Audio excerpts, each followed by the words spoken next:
Hey everyone, welcome back to our channel. Today I'm going to show you how to refund a Skrill transaction.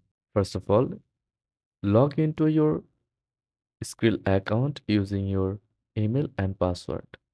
Once logged in, go to the transactions section from your Skrill dashboard to view your transaction history. Find and select the transaction that you want to refund. This could be a payment you made to a merchant or another user. Refunds are often initiated by the merchant or the recipient. If you are looking to refund a payment to a business, contact them directly via their support page or the transaction details. Some transactions allow you to request a refund directly through Skrill.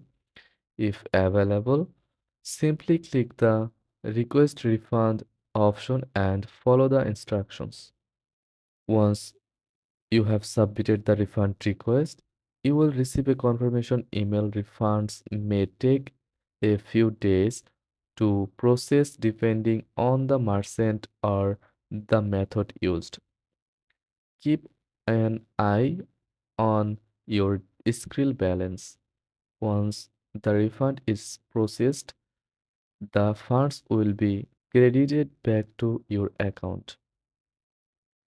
And that's it. Your refund is processed and your balance updated. Enjoy your hassle-free transaction management with Skrill. Thanks for watching.